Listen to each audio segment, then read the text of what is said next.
ओम नमो भगवते वासुदेवाय।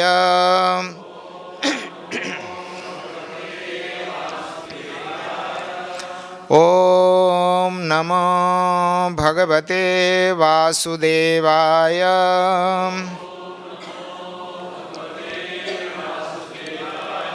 ओम नमो भगवते वासुदेवाय।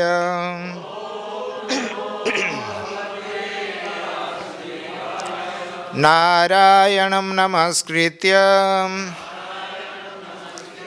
नरं चैव नरोत्तमं देवीं सरस्वतीं व्यासं ततो जयमुदीरये। नष्टप्रायेषु अभद्रेषु नित्यं भागवत सेवया भगवती उत्तम श्लोके भक्तिर्भवति नैष्ठिकी। तो आज हम श्रीमद् भागवतम के सप्तम स्कंद का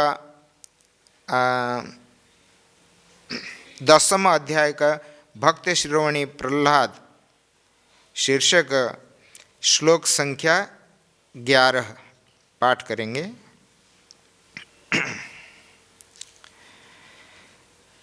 श्री भगवान उवाच नैकान्तिनो मे मयि जात्पिहाशिषम् आशासते मुत्रचये भवद्विधाम् तथापि मन्वन्तरमे ददत्र दैत्येश्वराणामनुभुङ्क्ष्व भोगान्।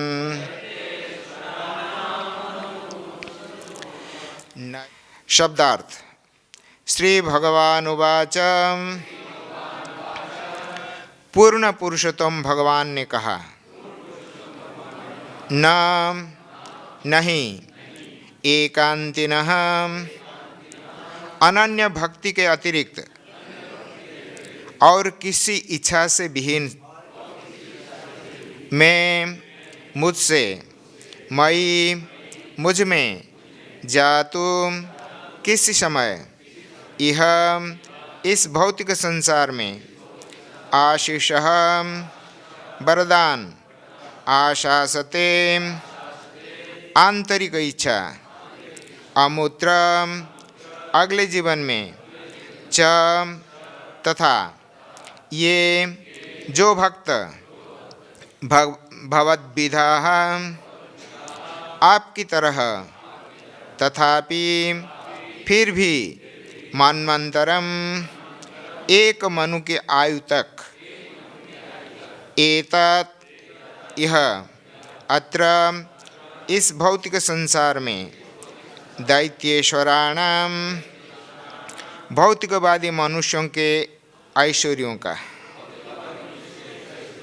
अनुभुङ्क्ष्व भोग कर सकते हो भोगान सभी भौतिक ऐश्वर्यों का।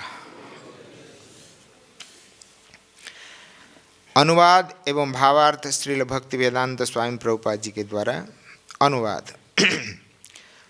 पूर्ण पुरुषोत्तम भगवान ने कहा, हे प्रिय प्रहलाद, तुम जैसा भक्त न तो इस जीवन में न ही अगले जीवन में किसी प्रकार के भौतिक ऐश्वर्य की कामना करता है, तो भी मैं तुम्हें आदेश देता हूँ कि तुम इस मनवंतर तक असुरों के राजा के रूप में इस भौतिक जगत में उनके ऐश्वर्य का भोग करो। आप लोग दोहराएंगे। पूर्ण पुरुषोत्तम भगवान ने कहा, हे प्रिय प्रहलाद, तुम जैसा भक्त न तो इस जीवन में न ही अगले जीवन में किसी प्रकार के भौतिक ऐश्वर्य की कामना करता है, तो भी मैं तुम्हें आदेश देता हूँ कि तुम इस मनवंतर तक असुरों के राजा के रूप में इस भौतिक जगत में उनके ऐश्वर्य का भोग करो। तात्पर्य: प्रत्येक मनु की आयु 71 युग चक्र की अवधि के तुल्य परिगणित की जाती है, जिसमें प्रत्येक युग 43 लाख वर्ष के समान होता है।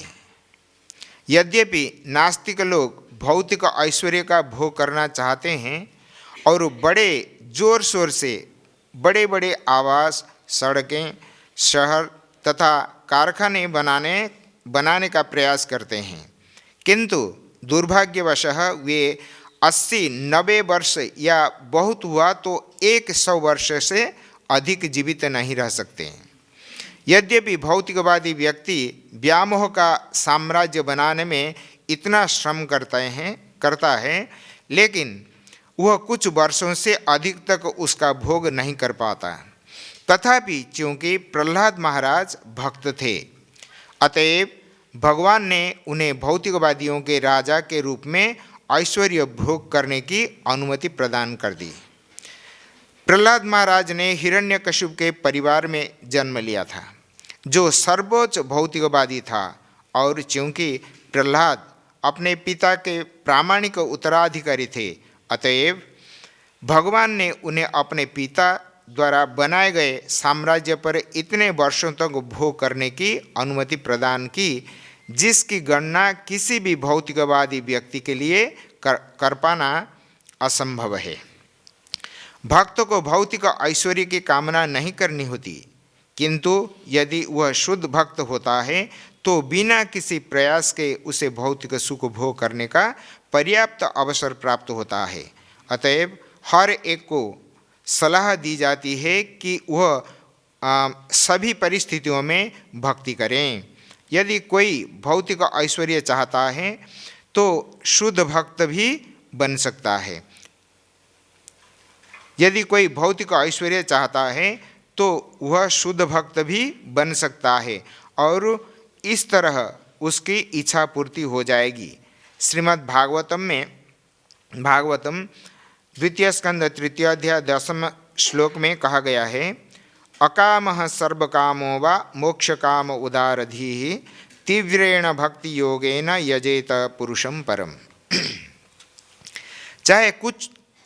चाहे कोई कुछ चाहे या नहीं चाहे, अथवा वह भगवान में तदाकार होना चाहे, वह तभी बुद्धिमान है यदि वह पूर्ण पुरुषोत्तम भगवान कृष्ण की दिव्य प्रेममयी सेवा द्वारा पूजा करता है। ओम अज्ञानं तिमिरान्धस्य ज्ञानाञ्जनशलाकया चक्षुर्निमीलितं येन तस्मै श्रीगुरवे नमः।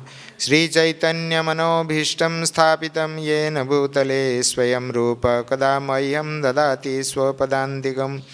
वन्देऽहं श्रीगुरोः श्रीयुतपदकमलं श्रीगुरून् वैष्णवांश्च श्रीरूपं साग्रजातं सहगण रघुनाथान्वितं तं सजीवं साद्वैतं सावधूतं परिजनसहितं कृष्णचैतन्यदेवं श्रीराधाकृष्णपादान् सहगणललिता श्रीविशाखान्वितांश्च। हे कृष्ण करुणा सिंधो दीनबंधो जगत्पते गोपेश गोपिकाकान्त राधाकान्त नमस्तुते। तप्त कांचन गौरांगी राधे वृंदावनेश्वरी वृषभानुसुते देवी प्रणमामि हरिप्रिये। वाञ्छाकल्पतरुभ्यश्च कृपा सिन्धुभ्येव च पतितानां पावनेभ्यो वैष्णवेभ्यो नमो नमः। जय श्री कृष्ण चैतन्य प्रभु नित्यानंद श्री अद्वैत गदाधर शिवासादि गौरभक्तवृंद। हरे कृष्णा कृष्ण कृष्ण हरे हरे, हरे राम राम राम हरे हरे। मुखं करोति वाचालं पंगुं लंघयते गिरिं यत्कृपातमहं वन्दे परमानंदमाधवम्। तो आज बहुत बड़ा शुभ दिन है। आज भगवान श्री राधा दामोदर जी के प्राकट्य दिवस है और एक महान संत आचार्यों का भी जन्मदिन है। देखो कैसे संगम है। तो इसलिए आज रामानुजाचार्य जी के जन्मदिन भी है और जीव गोस्वामी श्री रूप गोस्वामी का जो प्राण है श्री राधा दामोदर भगवान जी के प्राकट्य दिवस। तो थोड़ा सभी में आदेश है कि सबसे थोड़ा थोड़ा बोलना है। तो श्रीमद् भागवतम का जो हमारा प्रसंग चल रहा है, जब हिरण्यकशिपु का वध उपरांत प्रहलाद जी ने भगवान नृसिंहदेव को प्रार्थना की और उनको गोद में लेकर भगवान नृसिंहदेव ने उनसे वर मांगने के लिए याचना की, लेकिन प्रहलाद ने ठुकरा दी, क्योंकि यही शुद्ध भक्त का लक्षण होता है। जैसे पूज्य महाराज जी वैष्णव महाराज कल बोल रहे थे कि जो भगवान का सेवा तो करता है, बदल में कुछ चाहता है, वो तो व्यवसायी है, व्यापार करने वाला है। तो ऐसे ही प्रहलाद नहीं थे, पर नृसिंहदेव हट करके बोले कि तुम मांगो, कुछ तो मांगो। तो उन्होंने बोले कि प्रभु आप जानते हैं मुझे कुछ नहीं चाहिए, फिर भी अगर आप शुद्ध भक्त का परीक्षा लेना चाहते हैं तो ठीक है, आप अगर कुछ कहते हैं तो मुझे यही, और तो बहुत सारी चीज़ें हैं। तो उन्होंने बोला कि मुझे यही वर दीजिए कि मेरे हृदय में जो इच्छा का जो अंकुर जागृत ना हो, ऐसे ही वर दीजिए। अच्छा, अर्थात तो मेरी सारी कामनाएं नष्ट हो जाएं, मेरे हृदय में कभी भी कोई इच्छा प्रकट ना हो, ऐसे ही मुझे वरदान दीजिए। तो भगवान फंस गए। यही तो चाहते थे भगवान, यही संसार में प्रमाणित करना चाहते हैं कि शुद्ध भक्त किस प्रकार होता है। कुछ नहीं चाहता है, केवल भगवान के सेवा के अतिरिक्त, क्योंकि जो सेवानंद है उससे जो आनंद प्राप्त होता है, संसार में कोई भी आनंद उसका तुलना नहीं किया जा सकता है। इसलिए प्रहलाद जी ने तो जब मना कर दिया कि मुझे कुछ नहीं चाहिए, तो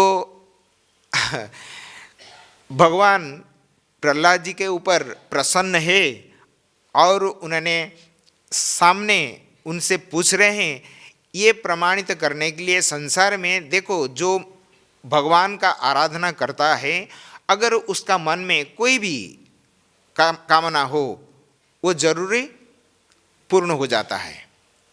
तो आगे कहेंगे, प्रभुपाद तात्पर्य में कहा है कि अकाम सर्वकाम मोक्ष काम उदारधि तीव्रेण भक्ति योगेन यजते पुरुषम परम। इसका अर्थ नहीं है जिसका मन में कुछ कामना हो और वो कामना से रहित हो, मोक्ष कामना हो, सभी प्रकार परिस्थितियों में वो अगर भगवान का पूजन करे, भगवान का आराधना करे, भगवान का भक्ति करे, तो सारे इच्छाएं पूर्ति हो जाएंगी। अर्थात भगवान उनका जो इच्छा को वो फलप्रद करते हैं। इसका अर्थ ये नहीं, इसका अर्थ ये है कि जब हम भगवान किसी भी कामना से हम प्रेरित होकर अगर भगवान का हम प्रेममयी दिव्य सेवा में निष्काम भाव से हम करते हैं, तो उस निष्काम भाव से किया हुआ सेवा का जो फल, जो अंतरात्मा, जो हमारे जो वास्तव आनंद है, वो जागृत होता है और उस आनंद से इतना वो दिव्य आनंद को प्राप्त हो जाता है और उससे बाह्य और कोई आनंद का आवश्यकता नहीं पड़ती। इसलिए किसी भी परिस्थिति में अगर भक्त तो भगवान का इस प्रेममयी सेवा में निरंतर लग जाता है तो फिर उनका उस दिव्य आनंद का एक बूंद भी ये बाह्य सुख नहीं है, तो इसलिए वो कुछ नहीं चाहता है। और प्रहलाद ये तो थे ही अन्यतम महाजनों में से एक है, और संसार में शुद्ध भक्ति का प्रचार करने के लिए उनका आगमन हुआ। और नारद जी से वो भी महाजन, एक महाजन दूसरे महाजन का गुरु है, एक महाजन दूसरे महाजन का शिष्य भी है। तो इस प्रसंग में, इस संदर्भ में क्या कहा जाए, तो उनका जो चरित्र होंगे तो किस प्रकार हो सकता है। तो हम सुने हैं जब गदाधर पंडित आईतोटा में जब भागवत पाठ करते थे और महाप्रभु श्रवण करते थे, महाप्रभु बारंबार कहते थे कि तुम ध्रुव और प्रहलाद का चरित्र मुझे सुनाओ। ये है प्रेरणा का स्रोत। भक्ति मार्ग में आगे बढ़ने के लिए ये प्रेरणा है भक्तों का चरित्र। और इस प्रकार निष्काम शुद्ध भक्तों का प्रसंग हम श्रवण करेंगे तो अवश्य ही हमारे जो हृदय में, जो मन में जितने भी कामनाएं हैं ये सब भस्मीभूत हो जाएंगे। तो इसलिए प्रहलाद को जब उन्होंने बरबस किया कि मांगो मांगो, तो प्रहलाद जी ने बिल्कुल इनकार कर दिया कि नहीं, मुझे कुछ नहीं चाहिए। जो आपका मेरे सामने आप है तो फिर आपको अतिरिक्त और संसार में किसी वस्तु का मुझे क्या चाहिए, बस मुझे सब प्राप्त हो गया और कुछ नहीं चाहिए। तो भगवान कहते हैं कि नहीं, मैं ऐसे ही कुछ देता हूँ, तो आप कम से कम मेरी इच्छा है, मेरी इच्छा है तुम मेरे से कुछ वर मांग लो। और उसके वरदान इस प्रकार है, तो जब ये मनवंतर चलेगा तब तक तुम इस राज्य को भोग करो, क्योंकि तुम्हारा पिता हिरण्यकशिपु का, माने त्रिभुवन विजयी हिरण्यकशिपु का साम्राज्य बहुत बड़ा है। तो प्रहलाद ने पहले कह चुके हैं, मैं तो असुरकुल में पैदा हुआ हूँ और मेरा पिता त्रिभुवन विजयी है। उस साम्राज्य और उस धन दौलत में, उस प्रकार भोग विलास में मैं पढ़ा हूँ, और मुझे क्या चाहिए। तो भगवान बोले नहीं। तो संसार को शिक्षा देने के लिए, हाँ, भक्त अगर कुछ मांगता है तो भगवान वास्तव में देते हैं, तो उसको प्रमाणित करने के लिए तो ये नहीं कि प्रहलाद भी व्यापार कर लिया, नहीं, ऐसे नहीं। वो तो जबरदस्ती देते हैं, क्योंकि अगर भक्त संसार का शासन नहीं करेंगे, अभक्त करेंगे, तो जैसे राजा व्यण का हुआ था उसी प्रकार संसार में धरती खाद्य उत्पादन करना बंद कर देगी, सब प्रकार अनर्थ का सामना करना पड़ेगा। इसलिए तो भगवान ने प्रहलाद महाराज से इस प्रकार कहते हैं कि भले ही तुम इस भौतिक जगत में ही क्यों न रहो, लेकिन तुम्हें निरंतर मेरे उपदेश तथा वचन को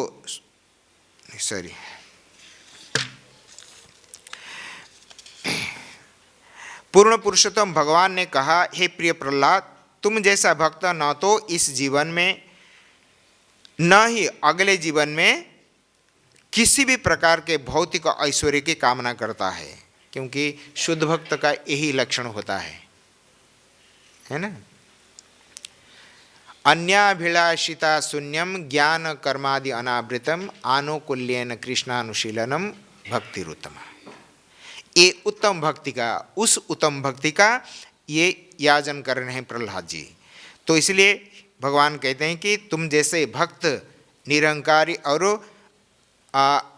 इच्छा शून्य, न अगले जीवन में किसी प्रकार के भौतिक ऐश्वर्य की कामना करता है, तो भी मैं तुम्हें आदेश देता हूँ, मेरी इच्छा है, मेरी प्रसन्नता के लिए तुम मुझसे कुछ वर मांग लो। मैं आदेश देता हूँ कि तुम इस मनवंतर तक असुरों के राजा के रूप में इस भौतिक जगत में अनेक नहीं, उनके ऐश्वर्य का भोग करो। तो भगवान जब कहा तो भगवान का इच्छा भक्त भी जानता है, भक्तों का इच्छा भी भगवान जानते हैं। तो इसमें कोई ये नहीं, प्रहलाद को अगर संसार का राज्य भोग करने के लिए भगवान प्रेरित करते हैं तो प्रहलाद जी उनका अधोगति हो जाएगी, तो ये बात नहीं है। महाजन है, सभी को आदर्श शिक्षा देने के लिए अगर प्रहलाद महाराज शिक्षा नहीं देते हैं, संभवतः हम लोग जो एकत्रित हुए हैं सारा विश्व में, ये कृष्ण भावनामृत आंदोलन का जो मुख्य जो क्या नियम प्रणाली है, प्रहलाद महाराज शिक्षा है, ये है। तो इसलिए भगवान प्रहलाद जी को इस प्रकार वरदान देने के लिए तैयार हो गए। तो आगे फिर क्या वो देखेंगे। तो तात्पर्य में प्रभुपाद जी ने लिखते हैं कि प्रत्येक मनु की आयु, उन्होंने कहा कि मनवंतर की अवधि तक, उनका जितने भी समय है उतने समय तक तुमको ये साम्राज्य भोग करना पड़ेगा। तो उसके लिए कहते हैं कि प्रत्येक मनु की आयु 1000 युग चक्र की अवधि है ना। तो हम जानते हैं, आप लोग सभी जानते हैं कि ब्रह्मा जी का एक दिन में कितने मनु आते हैं? 14 मनु। और प्रत्येक मनु का समय होता है 71 चतुर्युग। 71 चतुर्युग मतलब ये जो हमारे 4 युग है, सत्य, त्रेता, द्वापर, कली। जैसे कि कली का 4,32,000 वर्ष है, उसको 2 गुना करिए ये द्वापर का, और कली का 3 गुना करिए त्रेता का, कली का 4 गुना करिए तो सत्य का। ये चारों को आप मिला लीजिए, टोटल करिए, जितने होंगे ये 1 चतुर्युग है। इसी प्रकार इसमें 1000 गुना करिए, जितना होगा तो ब्रह्मा जी का एक दिन है, और रात भी उनका उतना ही है। तो ये जो मनवंतर है तो कितने बड़ विशाल समय है। तो उस समय अवधि तक प्रहलाद जी को भगवान प्रेरित करते हैं कि आप ये राज्य भोग करो, नहीं? जो कि एक है, जैसे कि हमारे गले में कुछ एक ऐसे ही कुछ फंस जाए तो आपको कैसे लगेगा, उसी प्रकार प्रहलाद जी को जब उन्होंने ये साम्राज्य भोग, विषय भोग करने के लिए भगवान प्रेरित करते हैं, प्रहलाद जी का मन में भी वही है। इसी प्रकार फिर भी भक्त होने के कारण उन्होंने ये सब भौतिक जो बाधाएं हैं तो उनको प्रभावित नहीं कर सकता है, क्योंकि उनसे ऊपर हुए। भले ही आपातत बाह्य दृष्टि से तो लगता है कि ये इस संसार का जो सर्वोच्च विषय है उस विषय को उन्होंने भोग कर रहे हैं, फिर भी वो भोग उनके लिए कुछ नहीं, वो भोग नहीं करते हैं, है ना। जैसे ईशावास्य उपनिषद में पहला मंत्र है, ईशावास्यम इदम सर्वम यत्किंच जगत्याम जगत तेन त्यक्तेन भुंजिथा माँ गृद्धः कस्यस्मिद् धनम। कहते हैं जो जानता है ये सारे संसार ये भगवानमय है, हर वस्तु स्थावर जंगम देखे ना देखे तार रूप, सर्वत्र है तार इष्ट देव स्फूर्ति। स्थावर जो भी सचराचर जगत है तो उनका दृष्टि में तो भगवानमय है। ईशावास्यम इदम सर्वम, तो किसको लेकर वो क्या भोग करेंगे, तो उनका दृष्टि तो इसी प्रकार है। वासुदेव सर्वमिति बहुनाम जन्मानाम अन्ते ज्ञानवान माम प्रपद्यते वासुदेव सर्वमिति स महात्मा सुदुर्लभ। तो इसलिए उनका दृष्टि में ये कोई भौतिक दृश्य नहीं बनता है, तो उनका दृष्टि में केवल भगवानमय ही है। प्रहलाद जी का भी वही दशा है। तो इसलिए कितने भी ये हो, समयावधि मनवंतर, एक मनवंतर क्या है, तो ब्रह्मा जी का आयु के बराबर उनको भी राज्य भोग करना पड़े, फिर भी वो राज्य से प्रभावित नहीं होंगे, क्योंकि जो हमेशा भगवान को दर्शन करते हैं, सर्वत्र है तार इष्ट देव स्मृति, तो फिर विषय का भोग का कैसे कामना रह जाएगी उनका मन में, नहीं हो सकता है। तो इसलिए प्रहलाद को बहुत प्रलोभन देने के पश्चात, इनकार करने का पश्चात, तो उनको जबरदस्ती बरबस कराकर उनको ऐसे वरदान देते हैं, है ना। तो ये है भगवान का अनन्य भक्त का ये लक्षण है। प्रहलाद ने कह चुके, प्रभु आप अगर परीक्षा करना चाहते हैं कर लीजिए, कोई बात नहीं है, लेकिन मुझे ये भौतिक विषय, ये तो विष तुल्य है। विष पान करने से जैसे अंदर में ज्वाला उत्पन्न होती है, तो उसी प्रकार मुझे ये विषय वस्तु देखने में ये होता है। इसी प्रकार मेरी भावना है, तो आप कृपा करके उन वरदानों को आप वापस लीजिए। लेकिन भगवान देना चाहते हैं, तो फिर आगे क्या होगा देखेंगे, समय कम है। और भी आज भगवान श्री राधा दामोदर जी का प्राकट्य दिवस।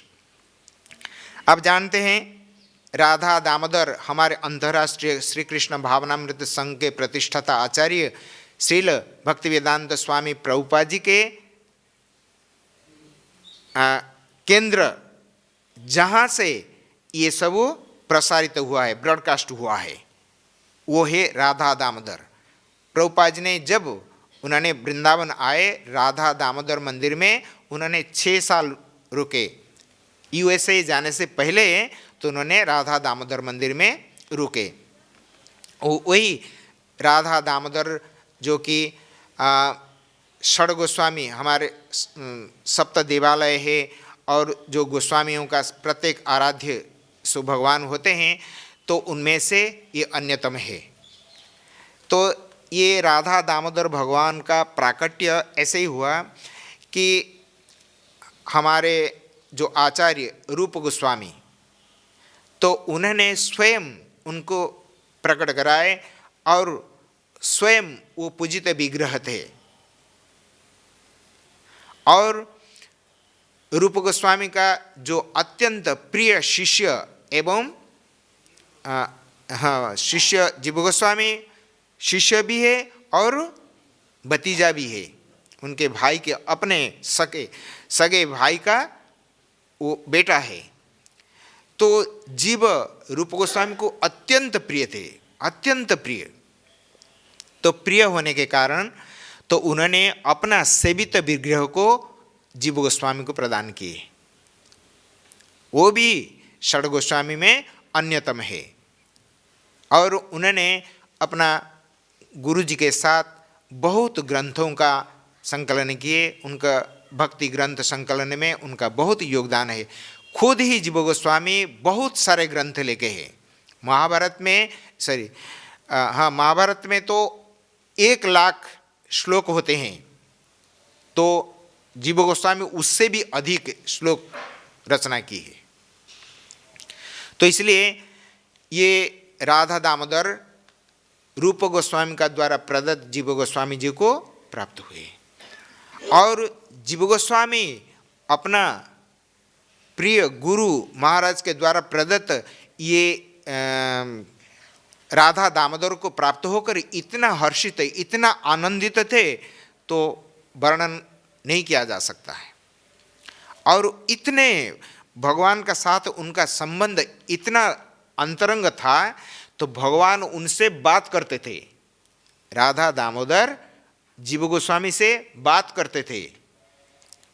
आजकल तो हम जैसे कि हमारे मंदिर में हम क्या करते हैं, हमें समय अनुसार हमारे नियमित सेवा पूजा षोडशोपचार में कि जो भी पंचोपचार जो भी जैसे ही पूजा होती है, तो ये सब हमें नियमबद्ध समयानुवर्ती होकर हम करते हैं। लेकिन उस समय तो ये सब घड़ी पड़ी नहीं थे। वृंदावन तो वृंदावन ही था।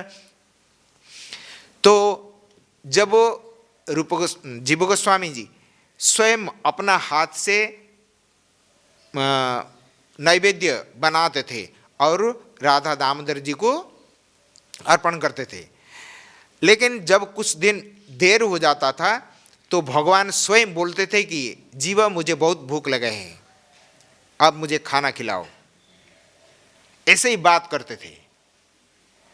तो इतने अंतरंग ये थे, क्योंकि गुरु ऐसे ही प्रेम बस शिष्य का योग्यता जानकर उनको अपना सेवित विग्रह को प्रदान किए, और शिष्य भी सर्व गुण संपन्न गुरुनिष्ठ ऐसे ही भक्त गुरु के द्वारा प्रदत्त जो भगवान को वो इतना सेवा की। तो इसलिए वो जीव गोस्वामी का प्राण है राधा दामोदर। और भी राधा दामोदर मंदिर में जैसे कि हम देखते हैं, राधा दामोदर बाएं तरफ श्रीमती राधा रानी, दाहिने ललिता सखी है ना, बड़े ये हाँ चहल चिकन वो भी है, और बहुत सारे हैं। ये है। और साथ साथ उसमें राधा दामोदर मंदिर में आप देखते हैं, जब भी हम जाते हैं दर्शन करने के लिए तो पुजारी क्या करते हैं, एक गोवर्धन शिला दिखाते हैं। उस शिला किसे, वहाँ क्या है उसका महात्म्य, तो ये जो गोवर्धन शिला है स्वयं भगवान सनातन गोस्वामी जो कि जीव गोस्वामी के ताऊ जी थे भौतिक संबंध से, तो उनको उन्होंने भेंट की थी। कैसे? सनातन गोस्वामी का जब यहाँ से जाकर चक्कलेश्वर महादेव के पास उन्होंने भजन कुटीर बनाए, वहीं रहकर उन्होंने भगवान का भजन करते थे और गिरिराज गोवर्धन को परिक्रमा करते थे। नियमित रूप से भगवान का परिक्रमा करते थे, निरवच्छिन्न। किसी भी प्रकार हमारे मन में ये शंका हो सकती है, क्या उनको जर रोगादि व्याधिग्रस्त नहीं होता था?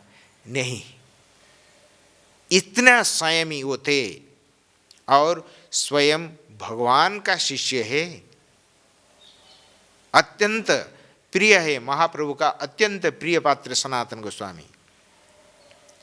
एक बार सनातन गोस्वामी जी को पुरी में जगदानंद ने उपदेश दिया कि आप वृंदावन चले जाओ। जब ये बात महाप्रभु जी का कान में पड़ी तो महाप्रभु ने जगदानंद को इतना डांटे, बोले अरे आजकल का तू छोकरा है और तेरे पिता जैसे वो है, तू उनको आदेश देते हो, तू जानते हो वो कौन है? ऐसे ही तो महाप्रभु का अत्यंत प्रिय है। तो सनातन गोस्वामी चकलेश्वर में रहते हुए उन्होंने नियमित रूप से गोवर्धन परिक्रमा करते थे। तो उन्होंने लगभग 90 आयु के पहुंचने पर, जैसे शारीरिक स्थिति जैसे होती है, तो एक बार ऐसे ही परिक्रमा करते करते ऐसे ही गिर पड़े, बेहोश प्राय हो गए।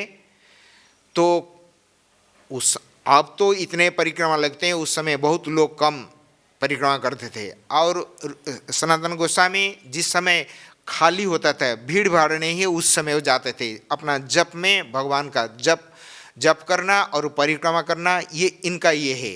सतत जप का अर्थ जो होता है तदर्थ भावनम, उसी भावना से ही उन्होंने जप किया करते थे। और जब इस प्रकार बेहोश होकर पड़ गए, कोई है नहीं उनको उठाने के लिए, स्वयं भगवान गोपाल रूप में आकर उनको उठाए।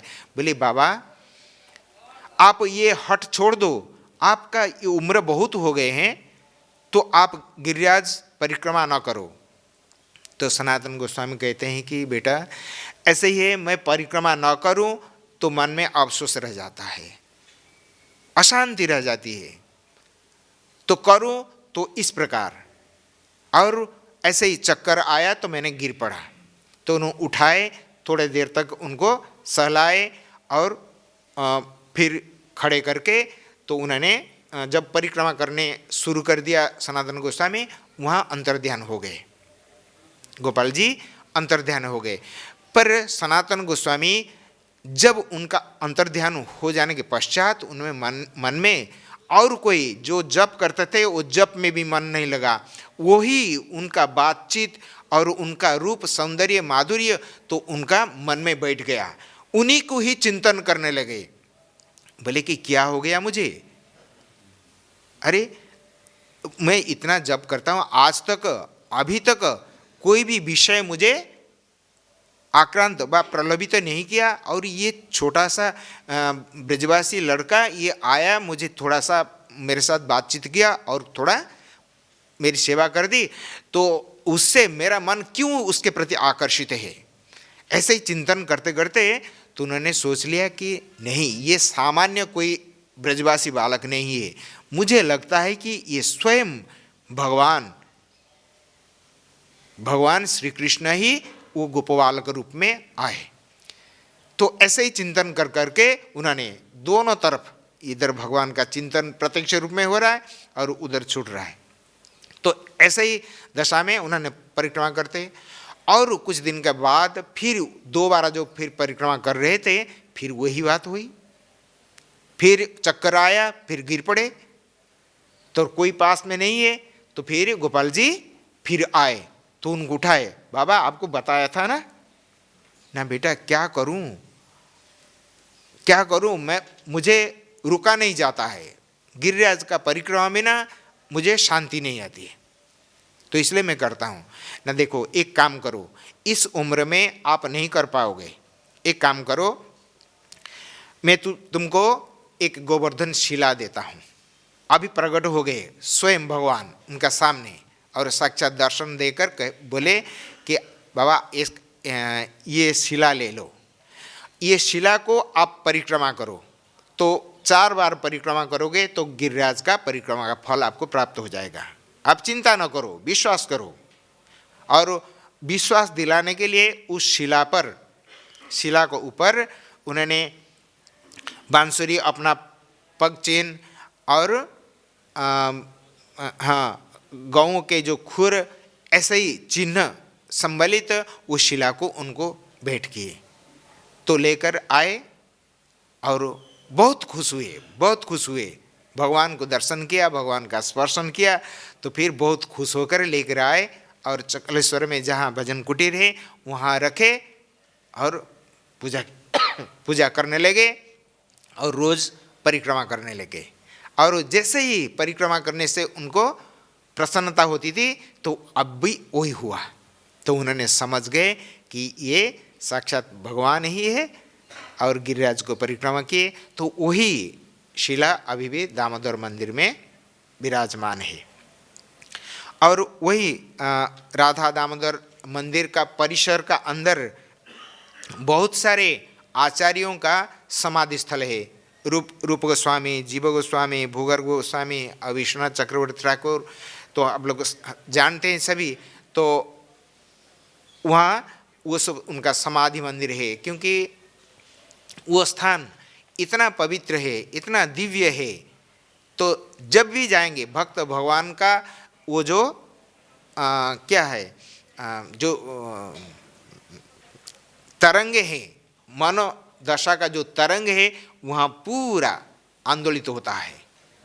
उसका अंदर प्रवेश करेंगे तो आपको भी, अगर निष्काम भाव से, सच्चा मन से आप अगर परिक्रमा करेंगे, भगवान का चिंतन करेंगे, ऐसे ही हमारी भी मनोदशा हो जाएगी। और उसमें जैसे कि राधा दामोदर है, राधा विनोद बिहारी वृंदावन चंद्र है, राधा छैल चिकन है, और राधा विनोद भी है, और राधा माधव भी है। इतने, क्योंकि और सारे जो देवालय में इतना विग्रह नहीं है, यहाँ पे कितने विग्रह रखे हैं। सभी आचार्यों का, बड़े बड़े आचार्यों का सेवित विग्रह सब एकत्रित हुए हैं। तो इसलिए प्रभुपाद जी ने वहीं अपना भजन कुटीर व भजन करने के लिए मनस्थ किए, और वहीं से सारा विश्व के लिए अपना मैसेज ब्रॉडकास्ट किए और वहीं से यूएस से जाने से पहले वहीं रहा करते थे। तो इसलिए राधा दामोदर भगवान का इस प्रकार प्राकट्य है। तो हम सभी उनका प्राकट्य दिवस में प्रभु का चरण में हम प्रार्थना करेंगे, जैसे प्रभुपाद जी को वो प्रेरणा दिए और उनको अपनाए, इसी प्रकार हम उनके प्रभुपाद जी के जो शिष्य प्रशिष्य है तो हम लोगों को भी वही आशीर्वाद प्राप्त हो भगवान का। और तो बहुत सारे हैं, आप लोग जानते हैं और समय नहीं, और फिर आदेश है कि सबसे थोड़ा थोड़ा बोलना है। तो आज भी और एक आचार्य महानुभव रामानुजाचार्य जी के प्राकट्य दिवस। रामानुजाचार्य जो हमारे 4 मुख्य संप्रदाय श्री रुद्र ब्रह्म सनक, ये जो है 4 संप्रदाय में ये श्री संप्रदाय का आचार्य थे। श्री रामानुजाचार्य थे दक्षिण भारत के। तो जिन्होंने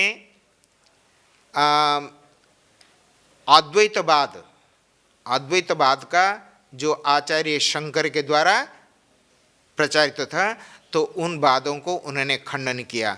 और जो आचार्य शंकर के द्वारा जो निराकारवाद है, तो उनको खंडन करके तो उन्होंने भक्तिवाद व भगवान का प्रेममयी सेवा का प्रचार शुरू किया। तो वो आचार्य श्री रामानुजाचार्य, उनका जन्म कहाँ हुआ था, क्या नाम है,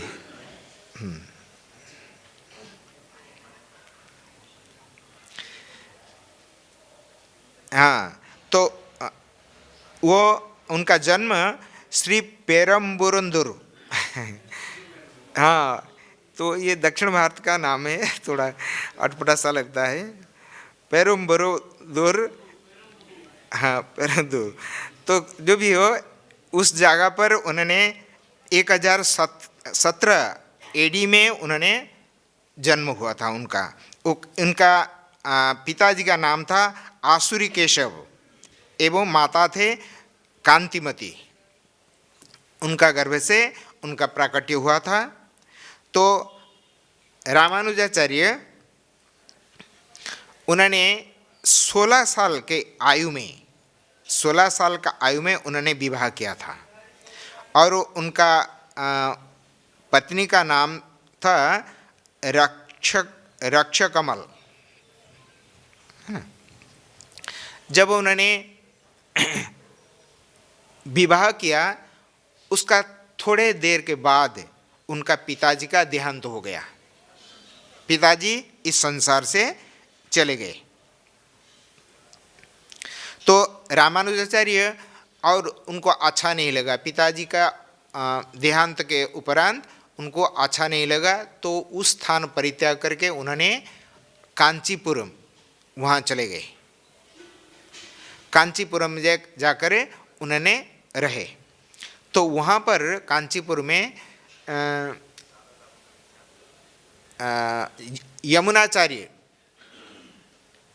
यमुनाचार्य का साथ उनका भेंट हुई। तो उनका रूप, गुण और विद्वता और भक्ति सभी प्रकार ये सब देखकर उनका मन में उनसे दीक्षा अर्थात उनका आश्रय में रहकर भजन करने के लिए उनको इच्छा हुई। और उन्होंने यमुनाचार्य से उन्होंने प्रार्थना की कि मुझे आप दीक्षा दीजिए, मैं आपका चरण में रहकर भजन करना चाहता हूँ। तो उन्होंने उनसे दीक्षा ली। दीक्षा लेकर कांचीपुर में उन्होंने अध्ययन, अद्वैत सिद्धांत वेदांत अध्ययन किए। किससे अध्ययन किए? तो उनका गुरुजी का नाम था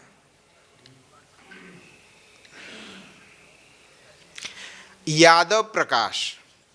यादव प्रकाश उनका गुरुजी का नाम था। यादव प्रकाश ये अद्वैत सिद्धांत का एक आचार्य थे। तो उनसे उन्होंने अद्वैत वेदांत अध्ययन किया। जब उन्होंने अध्ययन कर रहे थे तो उनका जो व्याख्यान प्रणाली है, तो एक तो द्वैतों को खंडन करते थे और जो व्याख्यान है थोड़ा अटपटा सा था। एक दिन का बात, जब उन्होंने भगवान पुंडरीकाक्ष भगवान श्री विष्णु का नयन चक्षु का बारे में वर्णन कर रहे थे, तो उन्होंने ऐसे ही एक शब्द उच्चारण किए कि कप्यास। ऐसे शब्द, तो शब्द तो ठीक है लेकिन अर्थ जो उन्होंने किया है तो उन्होंने किंबुत किमाकार किया, जो कि इनको बहुत बुरा लगा। बोले कि भगवान का कप्यास का अर्थ होता है, कपि मतलब होता है बंदर, ये जो अब लाल बंदर होते हैं ना, तो आस मतलब जो बैठने का जगह है, तो वो जैसे रंग का है तो वैसे ही भगवान श्री कृष्ण का वो चक्षु है ऐसे ही। लेकिन ये उनको रामानुजाचार्य को सहन नहीं हुआ इस प्रकार, तो उन्होंने तुरंत उस अर्थ को खंडन किए। गुरुजी, आप जो इनका व्याख्या कर रहे हैं ये वास्तव अर्थ नहीं है, ये तो भगवान के लिए ये शब्द प्रयोग, इस प्रकार व्याख्या ये बिल्कुल उचित नहीं है। तो उन्होंने बोले क्या है, तो उन्होंने बता दिया कमल, कप्यास का अर्थ कमल है, तो कम जलम, तो जल में कमल उत्पन्न होता है, तो कमल का जो पंखुड़े हैं पेटल से, तो उनका जैसे कलर होता है भगवान का आंख का वही रंग होता है। तो उन्होंने सुंदर व्याख्यान कर दिए और तो संतुष्ट तो हो गए, लेकिन शिष्यों का बीच में बैठे हुए यादव प्रकाश को बहुत माने लज्जा अनुभव हुई। उन्होंने अंदर से उनके प्रति, रामानुज के प्रति बहुत क्रोधित हुए और बाहर तो प्रकट नहीं कर सकते, क्योंकि शिष्य गुरु का व्याख्यान को खंडन करे और स्वमत को स्थापन करे और सभी के द्वारा प्रशंसित हो, तो ये तो गुरु जी का बर्दाश्त के बाहर था। तो इसलिए उन्होंने उनको बोल दिए कि देखो आप यहाँ से चले जाओ, अन्यत्र कहीं अध्ययन करो और यहाँ नहीं रहो। और ऐसे ही कि सुना जाता है कि उन्होंने, यादव प्रकाश ने अपना शिष्यों के साथ ऐसे ही माने व्यूह चक्रांत किए कि उनको मारने के लिए, लेकिन वो स्थान परित्याग करके उन्होंने वो चल दिए। तो जाकर फिर उन्होंने जो भक्तिमय सेवा है तो उसका अपना टोल खोले है, स्कूल खोले है, और स्कूल में अपना अध्ययन शिक्षा आरंभ कर दिए। तो जो भी छात्र आते थे, जो भी और कोई पढ़ने वाला आते हैं, तो उनका शिक्षा में बहुत प्रभावित होकर बहुत प्रशंसा करते थे। तो उससे यादव प्रकाश को बहुत उनका मन में दुख होता था कि ये मुझसे बहुत आगे बढ़ गए, लोग मुझसे सुनने के बजाय तो उनके पास जाकर वो सब पढ़ते हैं, उनको सुनते हैं। लेकिन था ही आचार्य थे, भगवान का अनन्य भक्त थे, और इसी प्रकार भक्ति और सेवा का परिपाटी इतना सुंदर ढंग से उन्होंने व्याख्यान करते थे, सभी को भाता, सभी को रुचिकर होता था। इसलिए सभी रोजाना बढ़ते थे आना उनके कक्षा में, और इस प्रकार उनका प्रशंसाचार और फैलने लगा। हाँ? तो यादव प्रकाश इस प्रकार, बहुत सारे टाइम हो गया ये, और तो आप रामानुजाचार्य का बारे में तो आप सब जानते हैं, और बहुत उनका लंबे कहानी है, इतना है उनका जीवन चरित्र, और इतना शिक्षाप्रद है रामानुजाचार्य।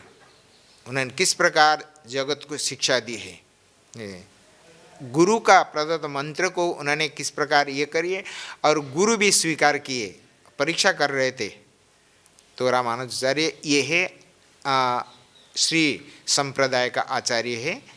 तो समय हो गया, यहीं से विराम देते हैं। हरे कृष्ण।